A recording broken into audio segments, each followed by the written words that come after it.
हाय दोस्तों, मैं विपिन वर्मा आपका एक बार फिर से MS classes bye Mukesh sir में स्वागत करता हूं।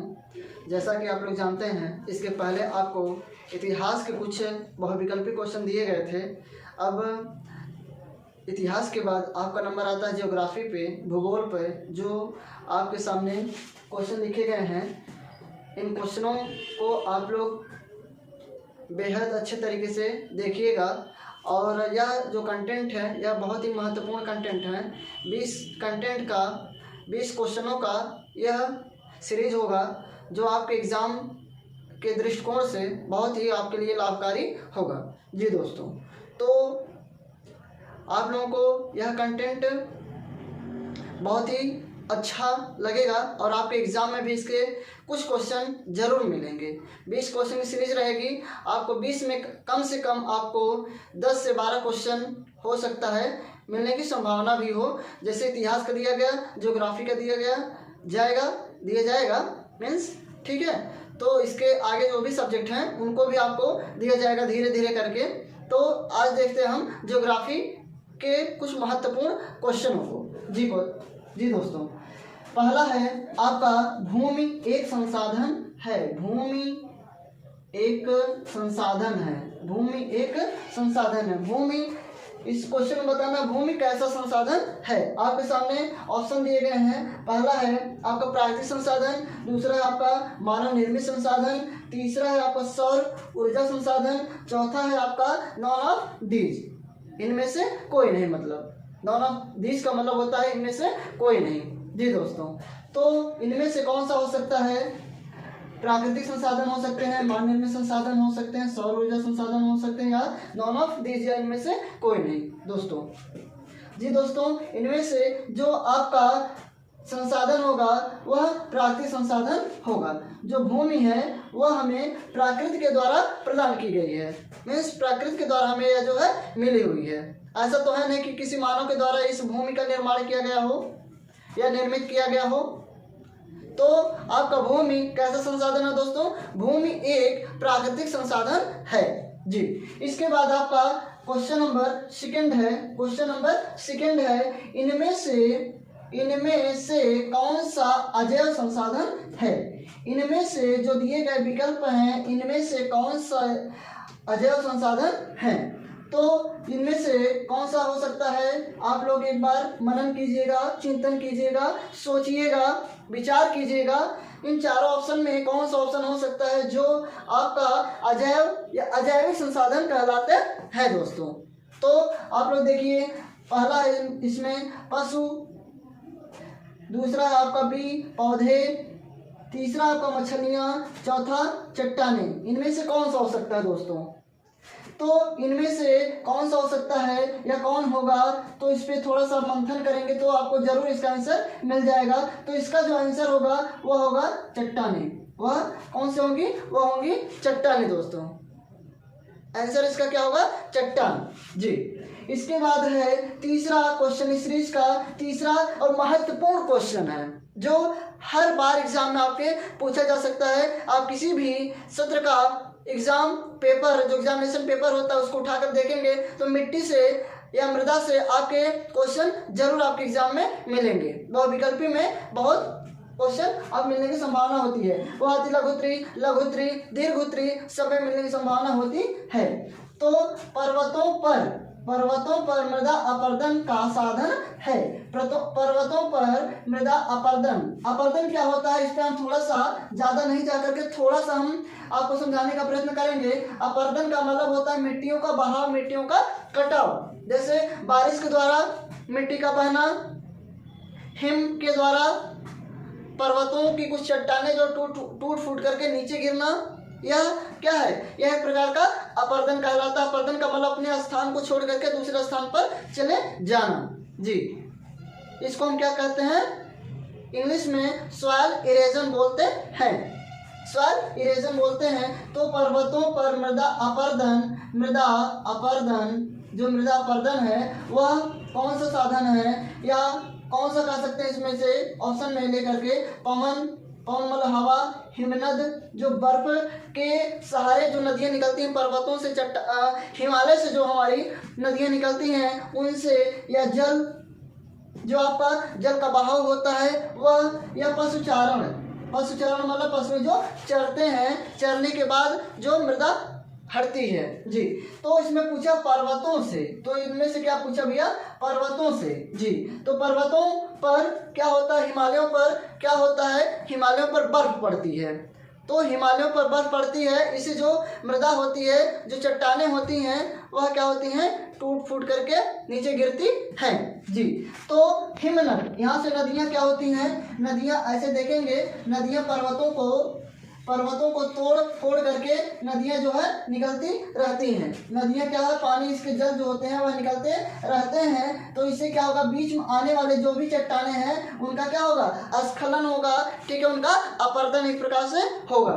तो वह किसके द्वारा होगा, हिमनद के द्वारा। हिमनद जो बर्फ के सहारे जो नदियाँ बनती हैं पर्वतों पर, वह बर्फ के सहारे नदियां बनती हैं, और वही नदियां हमारे जमीन पर, भूमि पर आती हैं। तो इसका जो आंसर होगा, पर्वतों पर मृदा अपरदन का साधन है, वह साधन है आपका हिमनद। वह साधन क्या आपका भैया, हिमनद होगा जी।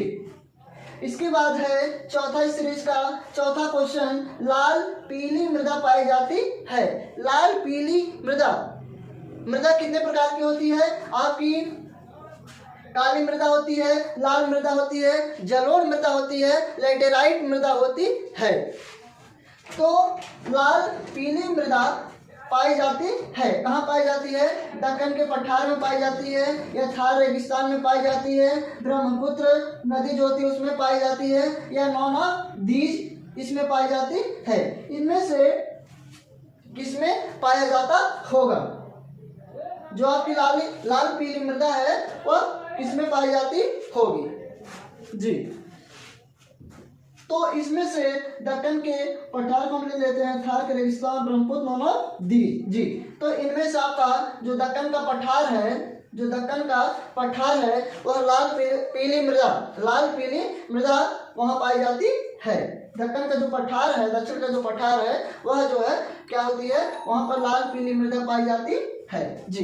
इसके बाद इस सीरीज का पांचवा क्वेश्चन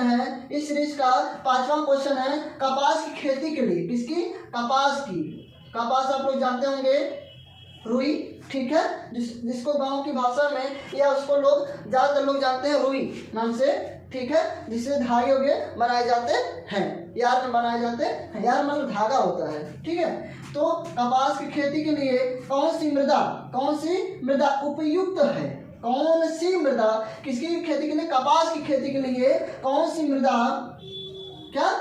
मृदा उपयुक्त है जी, कौन सी मृदा उपयुक्त है। तो वह मृदा आपकी कौन सी होगी, काली मृदा होगी, या लाल मृदा होगी, या जलोढ़ मृदा होगी, या लैटेराइट मृदा होगी। तो इनमें से कौन सी मृदा हो सकती है जी दोस्तों, इनमें से कौन सी मृदा आपकी हो सकती है जी, इनमें से कौन सी मृदा हो सकती है जी दोस्तों, इनमें से आपकी जो होगी, इसका आंसर जो होगा वो होगी काली मृदा।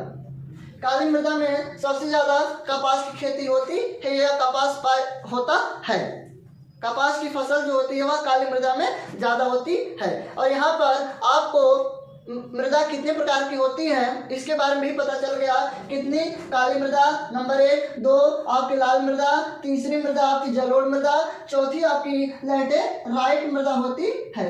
कौन सी मृदा भैया, लैटेराइट मृदा होती है।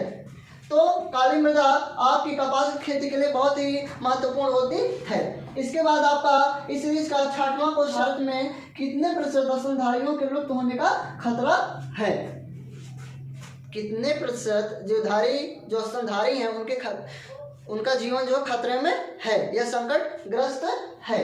तो इनमें से जो आंसर होगा आपका वो होगा 20%। कितना होगा दोस्तों, 20% स्तनधारी लुप्त होने का खतरा है। इसके बाद आपका 7वां क्वेश्चन इस सीरीज का कौन सा दोस्तों, 7वां, चिपको आंदोलन संबंधित है। चिपको आंदोलन किससे संबंधित है, चिपको जो आंदोलन है दोस्तों वह किससे संबंधित है ये आपको बताना है। वह है मृदा संरक्षण से या वन संरक्षण से या जल संरक्षण से या नॉन ऑफ दीज। इनमें से कौन सा आंसर जो है हो सकता है जी। तो इनमें से आपका जो इसका आंसर होगा वह वन संरक्षण होगा। वह कौन सा आंसर होगा? वह वन संरक्षण होगा दोस्तों। वन संरक्षण चिपको आंदोलन से संबंधित है। एक क्वेश्चन इसमें और हम आपको बता देते हैं, चिपको आंदोलन के प्रणेता कौन है? चिपको आंदोलन के जो प्रणेता हैं वह सुंदरलाल बहुगुणा हैं। सुंदरलाल बहुगुणा जी हैं, ठीक है। इसके प्रणेता कौन है दोस्तों? इसके प्रणेता आपके कौन है? किसके? चिपको आंदोलन के। चिपको आंदोलन के। चिपको आंदोलन का मतलब क्या? चिपको आंदोलन का मतलब यह होता है दोस्तों, लोग वनों पेड़ों की सुरक्षा के लिए उसका जब संकट आता था, उस पर संकट आता था, उससे क्या करते थे? चिपक जाते थे। उससे क्या करते थे? चिपक जाते थे, जिससे वृक्ष ना कटें, जिससे पेड़ पौधे ना कटें और इनसे क्या हो, जंगलों का नुकसान ना हो जी दोस्तों। तो आपके 7 क्वेश्चन हो गए। तो 8वां जो क्वेश्चन है आपका, जो 8वां क्वेश्चन है वह सुंदरवन राष्ट्रीय पार्क किस राज्य में है? इसमें क्वेश्चन में पूछा है कि सुंदरवन राष्ट्रीय पार्क किस राज्य में है। एक सुंदरवन राष्ट्रीय पार्क है जो नेशनल रूप में है, ठीक है, राष्ट्रीय स्तर पर है, ठीक है। उसकी जो सुरक्षा होती है वह राष्ट्र के द्वारा, इट मीन्स एक अधिनियम होता है जिसके द्वारा उसका क्या कहा जाता है, सॉरी यहाँ पे थोड़ा सा मिसिंग हो गया। सुंदरवन राष्ट्रीय पार्क किस राज्य में है? तो सुंदरवन राष्ट्रीय पार्क किस राज्य में यह पूछा है। सुंदरवन राष्ट्रीय पार्क जो है आपका कहाँ है दोस्तों? आपका पश्चिम बंगाल में है। कहाँ पर है? आपका पश्चिम बंगाल में है, जिसको हम कहते हैं वेस्ट बंगाल, जिसको हम क्या कहते हैं? वेस्ट बंगाल। तो इसके बाद आपका इस सीरीज का 9वां जो क्वेश्चन है, टाइगर प्रोजेक्ट किस वर्ष आरंभ किया गया? तो टाइगर प्रोजेक्ट किस वर्ष आरंभ किया गया जी दोस्तों? क्वेश्चन क्या है? टाइगर प्रोजेक्ट किस वर्ष आरंभ किया गया? जो टाइगर प्रोजेक्ट है आपका वो आपको 1973, 1975, 1980 या 1989 में। तो वह कब लागू किया गया? वह जो आरंभ किया गया, जो लाया गया, वह लाया गया 1973 में। कब लाया गया दोस्तों? 1973। ऑप्शन नंबर ए जो है इसका राइट आंसर हो जाएगा। उसके बाद इस सीरीज का लास्ट और अंतिम क्वेश्चन जो है आपका 10वां क्वेश्चन है, भारत में सबसे पहले वन एवं वन्यजीव संरक्षण अधिनियम, एक अधिनियम होता है जिसके तहत आप जो है कुछ रूल रेगुलेशन होते हैं जिसके अनुसार आप किसी कार्य को कर सकते हैं। वह पूछा है कि भारत में सबसे पहले वन एवं वन्यजीव संरक्षण अधिनियम किस वर्ष लाया गया? मुख्य इसमें किस वर्ष लाया गया? क्या है दोस्तों? किस वर्ष लाया गया वह आपको बताना है। ऑप्शन नंबर ए दिया गया 1970, ऑप्शन नंबर बी दिया गया 1972, सी है आपका 1983, आपका डी और अंतिम जो आपका ऑप्शन है वो ऑप्शन है 1990। सॉरी दोस्तों। तो ऑप्शन नंबर ए जो है आपको 1970 है, बी आपको 1972, 1983, 1990। तो इसका आंसर कौन सा हो जाएगा? इसका जो आंसर हो जाएगा वो हो जाएगा 1972। क्या हो जाएगा? 1972। क्या हो जाएगा? 1972। तो यह जो 20 क्वेश्चन का आपका सीरीज है, 20 क्वेश्चनों का जो सीरीज है उसका 10 क्वेश्चन आपको मेरे द्वारा दिया गया और 10 क्वेश्चन आपके नेक्स्ट वीडियो में मिलेंगे जो आपके लिए अति महत्वपूर्ण है। आपने उस वीडियो को यदि आप नहीं देखते हैं तो आपने इस श्रृंखला की कोई वीडियो का कोई मतलब नहीं रह जाएगा जो आपके ऑप्शनली क्वेश्चन है। तो वह वीडियो आप लोग जरूर देखिएगा। तो आपके जो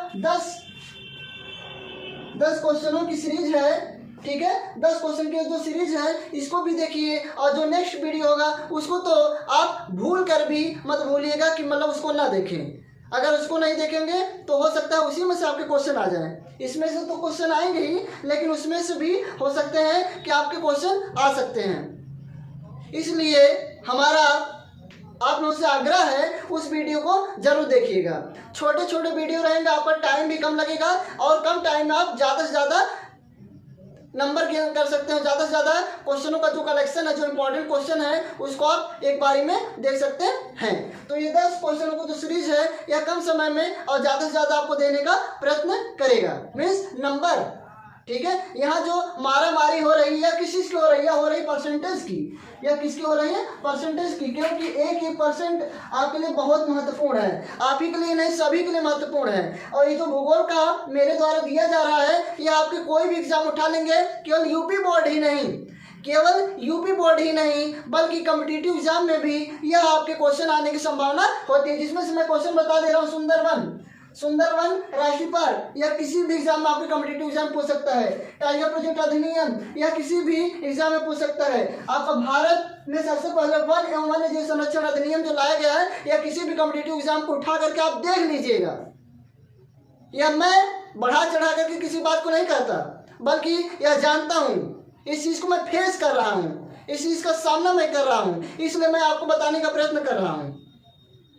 जी, कहने का मतलब यह है कि आप इस वीडियो को अपने पास तक ही सीमित मत रखिएगा। इसको अपने दोस्तों में, अपने रिलेटिव में जो आपके एग्जाम, किसी भी कॉम्पिटिटिव एग्जाम का प्रिपरेशन कर रहे हैं, उनको भी देने का प्रयत्न करिएगा, उनके पास भी पहुंचाने का प्रयत्न कीजिएगा। MS क्लासेस आपको केवल यूपी बोर्ड ही नहीं, जो कॉम्पिटिटिव एग्जाम है, जैसे मैथ हुआ भाई मुकेश सर के द्वारा पढ़ाया जाता है, ठीक है। केमिस्ट्री फिजिक्स जो है हमारे जो साथी हैं उनके द्वारा पढ़ाया जाता है। और जो इंग्लिश का है वह भी हमारे धुरंधर, जिसको कहते हैं धुरंधर टीचर के द्वारा पढ़ाया जाता है। और मुख्य आपका मैथ है, क्योंकि मैथ जब से बच्चा जन्म लेता है मृत्यु तक उसका काम करता है मैथ। तो मैथ को आप बेजोड़ तरीके से पढ़िए, साइंस भी पढ़िए, और इंग्लिश और जियोग्राफी आपका किसी भी एग्जाम को उठाकर देखेंगे सबसे ज़्यादा क्वेश्चन आपके जियोग्राफी, हिस्ट्री, पॉलिटी और इकोनॉमिक्स से पूछे जाते हैं। तो इसको भूल कर भी न भूलने का प्रयास करिएगा।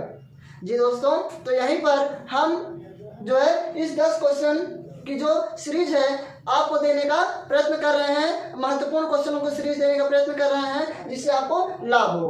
और अपने दोस्तों के पास भी शेयर कीजिएगा जिनको यह कलेक्शन प्राप्त हो, जिनसे वह जो है क्या करें, अच्छा नंबर गेन कर सके। जी दोस्तों, थैंक यू सो मच। और इस सीरीज को जरूर देखिएगा, और जो आने वाली मेरी सीरीज होगी, जो दूसरा कंटेंट होगा, उसको भी देखिएगा जरूर। जी थैंक यू सो मच।